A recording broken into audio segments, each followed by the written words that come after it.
Olá, amigos. Legítima Defesa em Foco, 27 de outubro de 2011. Senhoras e senhores, amanhã, dia 28 de outubro, é o dia tradicional de São Judas Tadeu. Nós temos aqui, na capital paulista, uma igreja muito importante, com um movimento popular extremamente forte nesse dia, a tal ponto que as autoridades municipais de trânsito têm até de desviar o trânsito lá na região do Jabaquara, onde fica a igreja de São Judas Tadeu. É uma grande devoção popular, muito importante, uma manifestação de devoção popular. Mas, infelizmente, a igreja aproveita esse momento para se engajar numa campanha de desarmamento, para se engajar na atual campanha de desarmamento, começando nessa base, começando exatamente na igreja de São Judas Tadeu e aproveitando o dia consagrado a São Judas Tadeu. É lamentável esse engano. É lamentável esse engano porque nós não podemos nos esquecer de que ainda está em vigência um ensinamento documentado como ato oficial, como posição oficial da igreja no pontificado de João Paulo II. Esse ensinamento era muito claro em suas palavras e ele dizia o seguinte, literalmente: num mundo dominado pela injustiça, existe o direito à legítima defesa. Claro, não posso afirmar que sejam exatamente essas as palavras, mas é exatamente esse o sentido do ensinamento do Papa João Paulo II. O Papa Bento XVI manteve esse ensinamento. Não há notícia de que ele pretenda modificá-lo e a razão é muito simples, as condições não mudaram. Nós efetivamente vivemos em um mundo tomado pela injustiça em que as ameaças às pessoas de bem e muitas vezes as ameaças aos cristãos em várias partes do mundo são de tal monta de que, em última análise, há necessidade de permitir às pessoas, aos cristãos, garantirem a sua existência ou mesmo defenderem a sua fé, se necessário, com recurso às armas. Além do que, fica claro na mensagem do Papa que também as nações têm o direito à legítima defesa. A mensagem dele refere-se ao indivíduo e refere-se às nações também. Estando em vigor esse ensinamento, como é possível que, mais uma vez, a Igreja Católica no Brasil cometa o equívoco que cometeu em 2005, quando, por sua hierarquia, embora isso tivesse sido contestado por alguns bispos e por muitos padres, por sua hierarquia se engajou na campanha do desarmamento, se engajou na campanha do sim, tentando negar ao cidadão brasileiro um dos direitos mais fundamentais, que é o direito a defender aquilo que a Constituição lhe assegura, os direitos fundamentais à vida, à propriedade, à integridade física, que muitas vezes só podem ser defendidos até pelo recurso às armas. Muito especialmente quando falha, e efetivamente falha, muito mais frequentemente do que desejaríamos, o concurso da força policial para a defesa do cidadão. Lamentável essa iniciativa que se divulga agora pelos meios de comunicação de massa da igreja. Nós falamos há algum tempo sobre a manipulação das estatísticas de homicídios no Rio de Janeiro. Agora vem a confirmação, e temos aqui uma matéria do dia 24 de outubro do jornal O Estado de São Paulo. Temos uma confirmação dessa manipulação com os números apontados no estado do Rio de Janeiro, passando a impressão, vendendo à população a ideia de que o índice de homicídios no Rio caiu, quando na verdade o que acontece é que há um número substancial, um número elevado de casos registrados sob a rubrica morte a esclarecer ou rubricas similares. Eu vou explicar mais uma vez como funciona isso.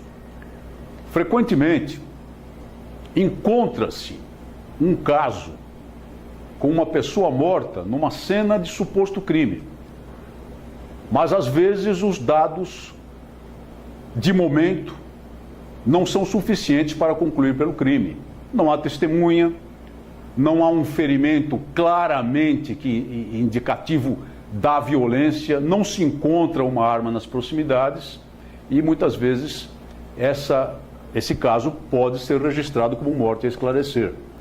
No entanto, é a exceção, porque da minha experiência de 35 anos na Força Pública do Estado de São Paulo e muito especialmente na minha época de comandante do policiamento da Zona Norte e comandante do policiamento metropolitano, eu atentava muito para isso. Examinava todos os casos de homicídios acontecidos na área de minha responsabilidade, todo santo dia, como primeira atividade matinal, quando era possível fazer isso em vista de outras missões e operações. E às vezes eu encontrava esse registro de morte a esclarecer e coisas desse tipo, que não cabia, na maior parte dos casos não cabia, porque era nítido que tinha havido uma violência fatal, era nítido que era um homicídio e a constatação podia se dar pelos elementos disponíveis, seja as marcas de violência no corpo da vítima, seja as circunstâncias ambientais, as circunstâncias da cena do crime. Então, me opus a esse registro muitas vezes, no entanto, lhes afirmo que esses dados não chegavam a ser estatisticamente relevantes.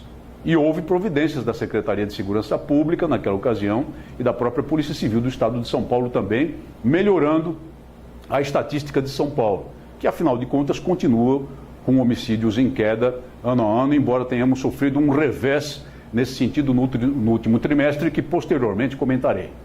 Mas quando números de 3.000, 2.800 casos figuram como morte a esclarecer, é evidente que só pode haver duas situações aí.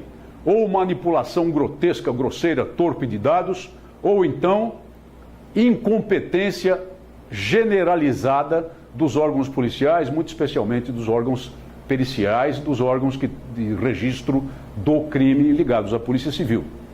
Agora, onde é que está a importância disso? É que o governo vende as campanhas de desarmamento como diminuidoras efetivas, concretas da violência. E mostra a diminuição dos índices de homicídios para tentar provar isso. Na verdade, não há diminuição nenhuma no Brasil, exceto no estado de São Paulo. E não há no Rio de Janeiro, porque essas estatísticas são manipuladas. O Rio de Janeiro continua com altíssimo grau de violência, com altíssimo grau de homicídios dolosos. Então, quando os dados são tratados dessa maneira, na verdade, empulha-se a opinião pública mostrando uma diminuição de violência que não existe. Dois efeitos muito graves. Primeiro, passa-se a mensagem mentirosa dos supostos efeitos do Estatuto do Desarmamento e das campanhas de desarmamento. E segundo, subtrai-se da população do Rio de Janeiro e do conjunto do Brasil o verdadeiro estado da segurança pública, que deveria ser preocupação plena, diária, cotidiana dos governantes e deveria também responsabilizá-los pela sua incompetência. Tudo isso é muito grave. Tomamos conhecimento de que um Serviço Federal de Produtos Controlados do Exército Brasileiro estaria exigindo que os atiradores que têm autorização para recarga de munição declarassem esse fato à Assembleia de Condôminos quando morarem em condomínios verticais ou horizontais. Isso está provocando uma grita muito grande, nós estamos tentando confirmar essa informação, por isso não mencionaremos nem qual é o SFPC. Uma coisa, no entanto, é certa, e o nosso aconselhamento continua. Esse dispositivo não está em lei alguma. Não está no Estatuto, não está no Decreto Regulamentador, não está no R-105. Então não pode ser imposto por uma autoridade do Exército a seu bel prazer.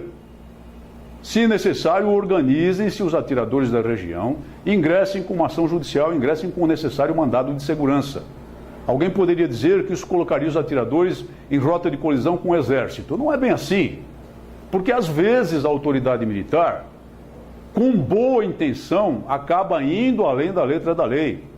E o mandado de segurança, com a liminar concedida necessariamente pela Justiça, como será num caso como esse, é uma forma de alertar a autoridade militar que ela acabou incorrendo num passo administrativo que não tem sustentação na lei. Há um momento de crise, sem dúvida nenhuma, mas essa crise logo passa e aí o relacionamento tem condições até de passar a ser melhor, mais mutuamente respeitoso, ao observar a autoridade militar que os atiradores brasileiros, uma reserva nacional, uma reserva de defesa nacional, como eu sempre tenho afirmado, sabem também cuidar de seus direitos. Vamos cuidar dos nossos direitos. Muito obrigado por sua atenção e até o próximo programa.